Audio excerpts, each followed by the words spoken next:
Look at this healthy crop of rice.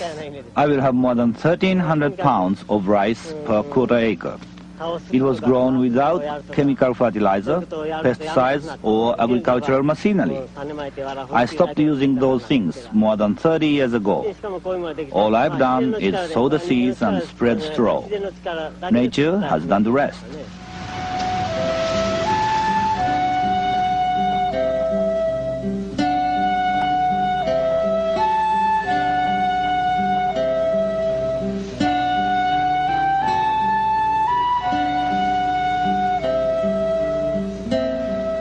The man you just met is Masanobu Fukuoka, who farms and gardens in Japan.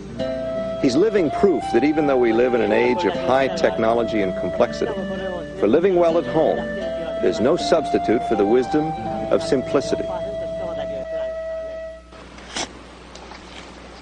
This is Vermont soil, a long way from those rice paddies in Japan. My name is Vic Sussman. And this is the way I found the garden when I moved here a few weeks ago. Certainly needs some work and restoration. But that's the problem that faces us as gardeners. How do we develop land so it will feed us and build our health while still keeping us in balance with nature? That's why Mr. Fukuoka's story, as told in his book, The One Straw Revolution, and in this film, has such special meaning for me, and I think for you too, because he's moved towards simplicity by imitating nature. Instead of relying solely on technology, he's developed a philosophy and a set of techniques that allow nature to do most of the work. That's what I want to do here at my new place. Find a way to produce food and healthy soil while staying in harmony with the earth. Mr. Fukuoka has done this in his rice fields and his citrus orchard. Now, while I may not grow rice here, I know whatever I do grow will flourish if I can learn to trust and work with nature. Mr. Fukuoka doesn't use chemical fertilizer. He doesn't use pesticide. He doesn't plow his soil or even use prepared compost. He doesn't hold his rice fields in water all summer long the way farmers have done for centuries all over the world. His method requires less work per acre than any other, creates no pollution, and uses almost no fossil fuel. And yet Mr. Fukuoka's rice yields are as high as the most productive farms in Japan. When I first heard about Mr. Fukuoka, I was skeptical. There had to be more to it than just scattering seeds on unturned ground. And then I read his book, and I found that there was indeed much more to it. He grows a permanent ground cover of white clover, and then he spreads a straw mulch to enrich the soil and hold back the weeds. His crops sprout right through the clover. But instead of just telling you about these ideas, let's go back now to Japan to visit with Masanobu Fukuoka. Mr. Fukuoka's farm is near the hillsides overlooking Matsuyama Bay in southern Japan. It's a rich farming area. The climate is mild with plenty of rain. Mr. Fukuoka was raised here, in the village where the Fukuoka family has lived and farmed for more than 1,400 years. He grows about 2 acres of rice and barley, and has a 12-acre orchard of mandarin oranges. This may not seem like much, but in Japan, where field sizes are small, it's considered a large farm. A national highway passes through Mr. Fukuoka's fields. An overhead railroad track has also been built, but is not being used.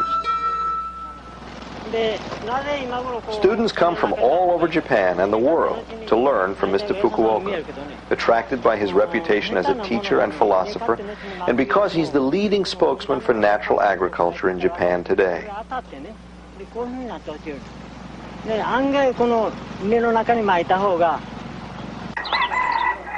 The students live in mud-walled huts in Mr. Fukuoka's orchard.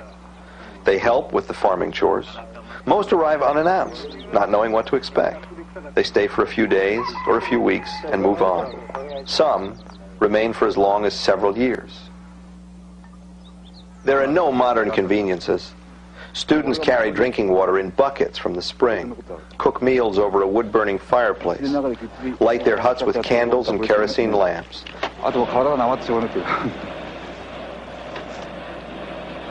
They live entirely on food they grow themselves or gather nearby, wild herbs, vegetables, and fruit, fish from streams and ponds. They work hard from early morning each day. Their jobs vary with the season and the weather.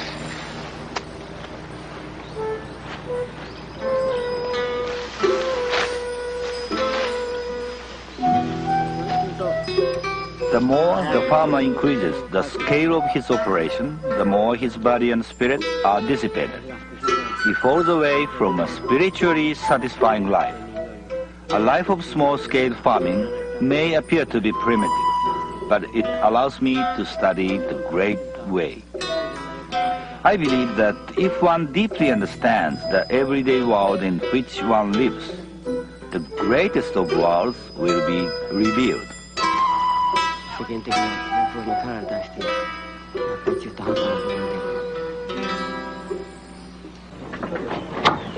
Mr. Fukuoka purposely has his students live this way because it helps develop the sensitivity necessary to tune in to nature's subtle voice.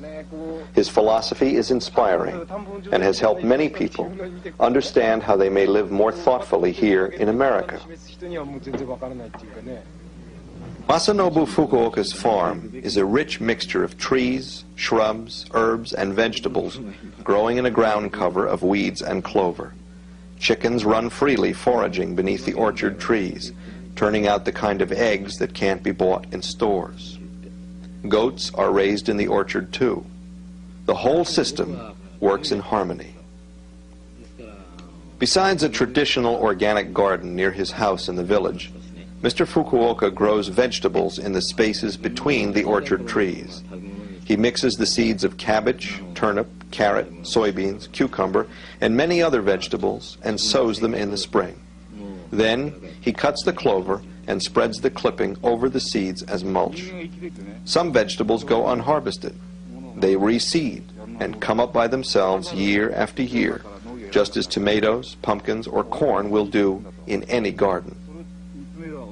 Mr. Fukuoka hasn't always lived on the farm. As a young man, he left his village home to be trained as a microbiologist.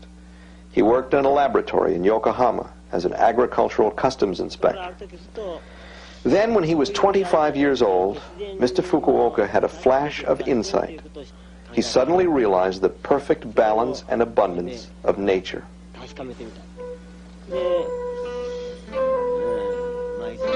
I can still remember it was the morning of the 15th of May. A night heron appeared, gave a sharp cry, and flew away into the distance. In an instant, all my doubts and confusion vanished. Everything I believed in was swept away with the wind. I felt that I understood nothing. My spirit became light and clear. All my agonies, dreams, and illusions disappeared. Something one might call true nature stood revealed. From the experience of that morning, my life changed completely. Despite the change, I remained a simple, foolish man. And there has been no change in this from then to now. Mr. Fukuoka saw that problems arise when people think they can improve on nature. So he decided to leave his job and returned home to test his ideas in his own field. At that time, modern technology and chemical agriculture were just being introduced in Japan.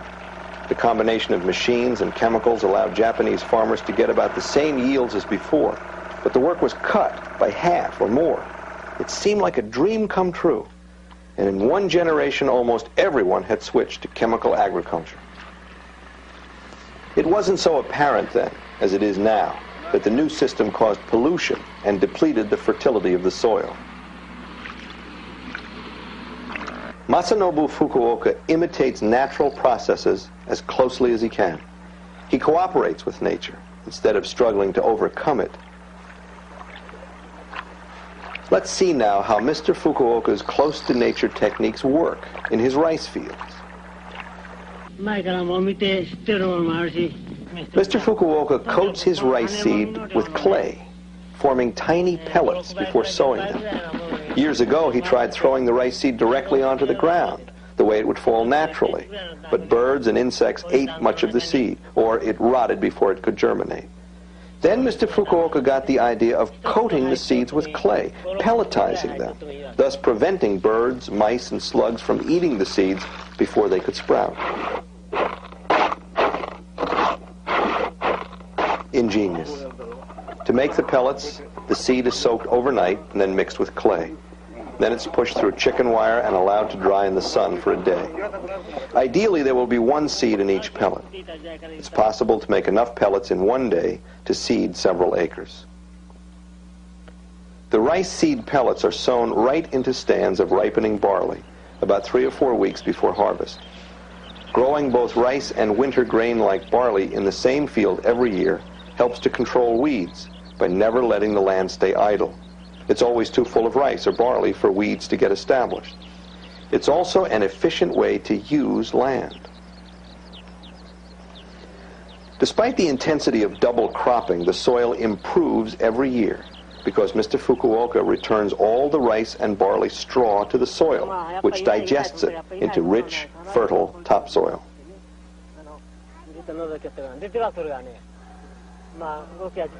The rice seed sprouts from the pellets about 25 days after sowing, just as the barley is mature and ready for harvest.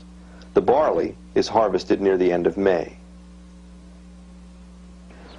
The rice seedlings are trampled by the feet of the harvesters, but soon recover.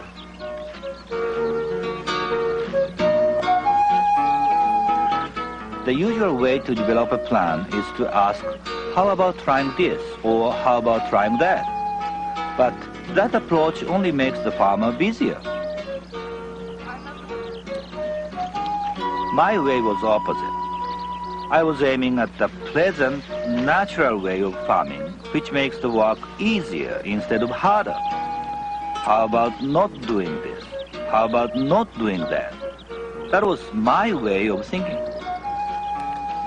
I finally reached the conclusion that there was no need to plow, no need to apply fertilizer, no need to use insecticides. In fact, there are few agricultural practices that are necessary at all.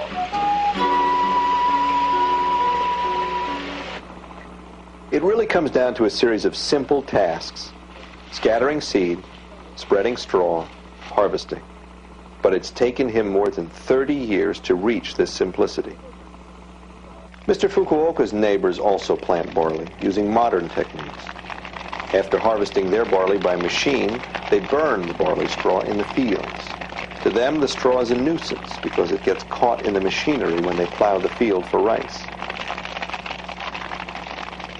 Mr. Fukuoka considers his barley straw a resource. He harvests all of it. After the grain is threshed, the straw is spread over the field as a mulch to keep weeds down and to return fertility to the soil.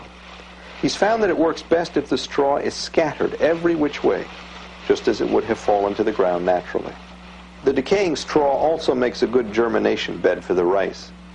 Mulching is a most valuable technique for gardeners everywhere. It insulates the soil against extremes of hot and cold, conserves water, reduces weed growth, and ultimately decays into humus. When it's time for the neighbors to plant rice, they grow rice seedlings in a starter bed, then transplant them to the main field. They keep their paddies flooded all season long to help keep weeds in check.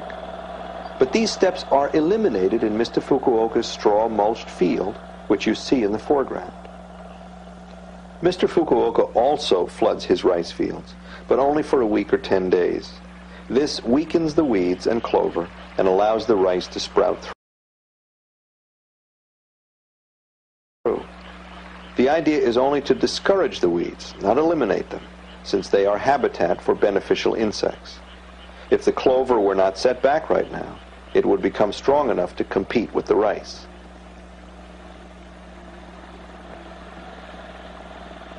Do you see the rice seedlings in the clover and straw? Once the water is drained, the clover recovers, but only after the rice has become strongly established.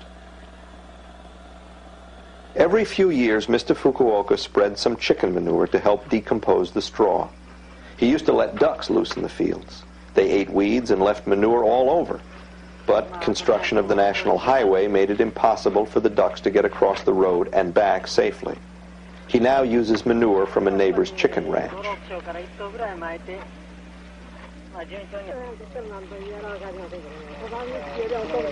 A lot of people come to visit Mr. Fukuoka's farm.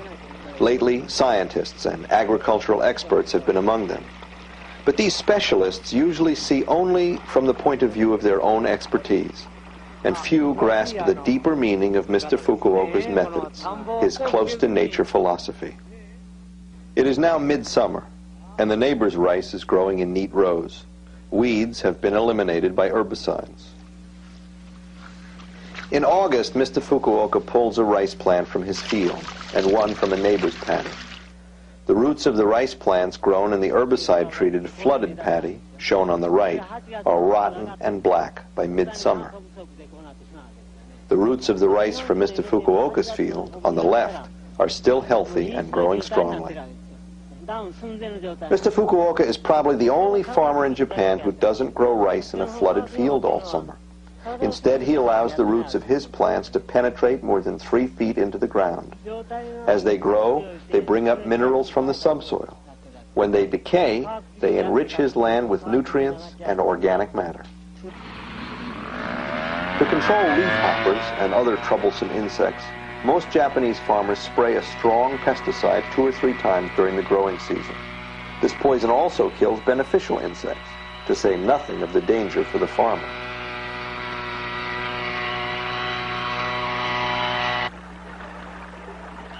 Mr. Fukuoka doesn't use pesticides of any kind. Many insects, earthworms, and small soil animals live in harmony with each other in his fields.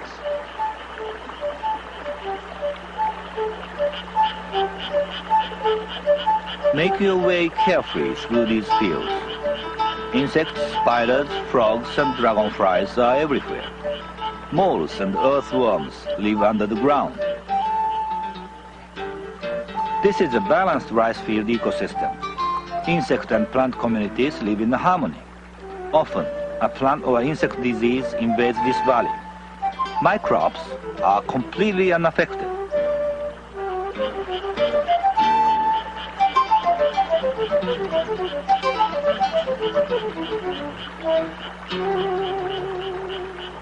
Mr. Fukuoka knows that every insect, even those most gardeners consider pests, has an important role to play. He believes that nature can and will control diseases and insects if we grow healthy crops in a biologically diverse environment. I talk about a do-nothing way of gardening. Some of you come here thinking life will be soft and easy.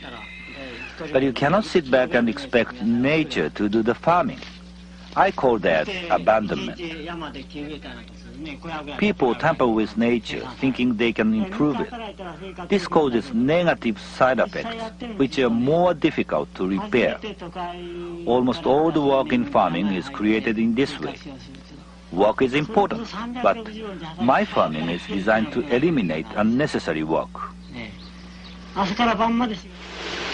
In September, a typhoon lingered off the Japanese coast, causing wind and heavy rain for several days. Mr. Fukuoka went to the fields to see how his rice was doing.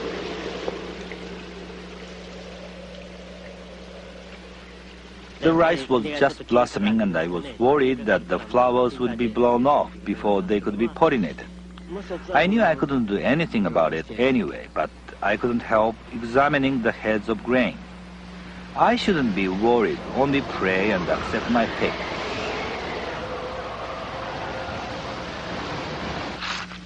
Human beings can never hope to understand nature, but my analytical mind still tries. I try to garden as closely as I can to nature. My techniques are still evolving. I try to achieve a pure state of mind, and yet at 65 years, I still have many imperfections. Clover seed is broadcast in the fields about 3 weeks before the rice harvest. The clover seeds are so small that you only need a few handfuls for a quarter acre. The barley seed is also broadcast among the ripening rice plants about 3 weeks before the harvest. The barley seed can be seen among the straw and clover. The rice grown with chemical fertilizer in the typical paddy grows tall but topples easily late in the season. Mr. Fukuoka's rice plants don't grow as tall as those grown with chemicals, so more energy is available for seed production. The neighbor's rice has about 125 grains in each head. Mr. Fukuoka's rice has 225 to 250 grains in each head. His yield is about 1,300 pounds per quarter acre, comparable to the yields of modern commercial agriculture. The rice harvest season is a joyous time. In celebration, the village shrine is carried through the streets.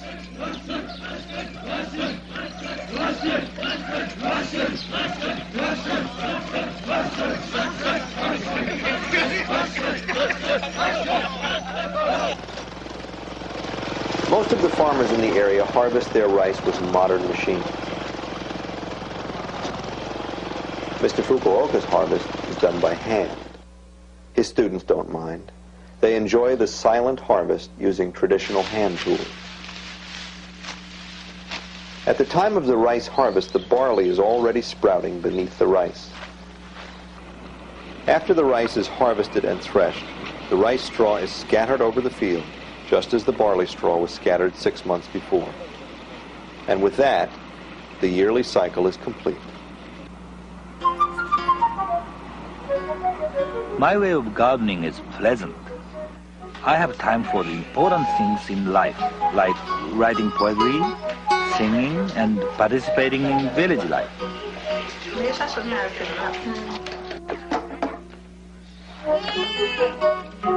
I have lived in this village nearly all my life. My wife and I raised 5 children here. We enjoy the company of our neighbors and the richness of our lives.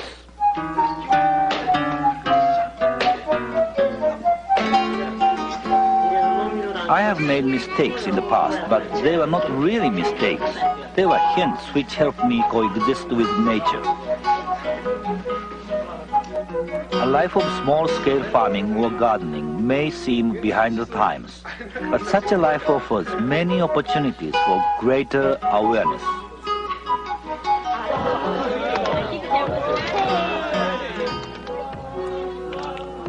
It doesn't matter how the harvest will come out. Just sow seeds and care tenderly for plants and soil. You'll have joy. The ultimate goal of farming is not the growing of crops, but the cultivation and perfection of human beings.